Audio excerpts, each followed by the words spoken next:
Habari tena, kama ilivyo ada, tunaendelea kupeana vitu vizuri vilivyomo kwenye mfumo wetu wa matokeo, mfumo wa EduScore.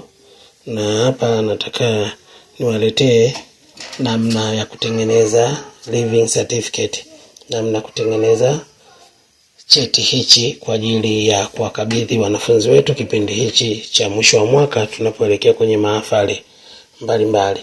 Kwa hiyo mfumo wetu wa EduScore unaweza kutoa vyeti vingi, mfano cheti cha taaluma, nidhamu, michezo na vyeti vingine.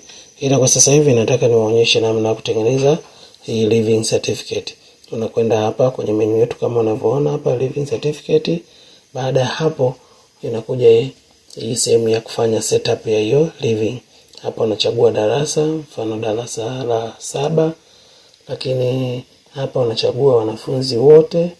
Hapa unachagua aina ya cheti unataka kiwe cha portrait au landscape. Unachagua landscape, lakini mwaka wa kwanza ni 2019 na mwaka kumaliza unaacha 2026. Lakini cheti hichi nafanya kimetolewa tarehe 28 mwezi wa 8. Hapa tayari nimeshatengeneza setup za kwanza, lakini pia nakuja kutengeneza setup za pili hapa. Hapa nachagua muonekano, labda nataka muonekano wangu uwe royal blue, lakini pia yale mapambo yawe classic. Unaona? Font scale iwe kama zilivyo setup hizo. Hapa naweza nikaacha. Hapa ni sehemu ya rangi. Unaweza ukachagua rangi cheti chako unataka kiwe na rangi gani. Mimi mfano nataka rangi hizi ambazo zipo kwenye mfumo, lakini ukiamua unaweza kubadilisha kulingana na rangi unayoipenda. Hapa ni cheti cha kuhitimu elimu ya msingi.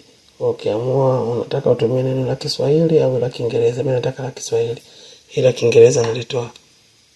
Hapa naongezea hapa iwe shule ya msingi Mwanzogi. Basi certificate type living certificate. Hapa unaweza ukaedit hivi, ni vichwa vya habari unavyo utaedit wewe unavyopenda. Hii ni kuthibitisha kwamba amehitimu. Hapa unaweza kaongezea sasa maneno yako yote unayotaka kuyaweka kwenye cheti. Kwa mimi nataka maelezo haya, ila wewe unaweza kaweka maelezo unayohitaji wewe yawepo kulingana na cheti chako na shule yako mnavyopenda. Masomo hiyo hapa naweza ngachukua jina la shule. Jina la shule inaweka hapa. Unaona pameandika shule. Unaweka utaedit unavyotaka, unavyopenda. Starting year mimi hapa naweka 2019, lakini hadi mwaka 2026. Hapa utaandika unavyotaka.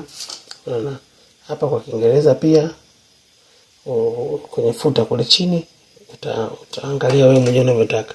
Hapa utaweka moto wa shule.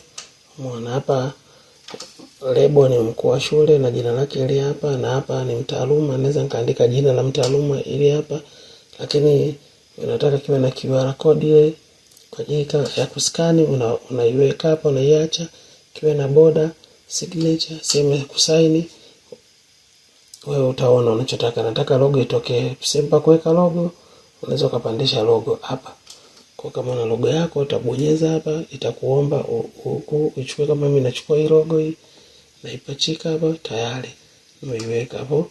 Kwa na apply hizi setup.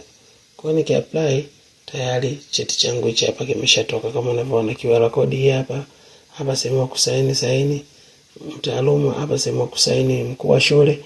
Tayari cheti kimetoka living certificate, na ile logo unaiona hapa kwa mbali kama watermark, na ile logo nyingine imetokea hapo.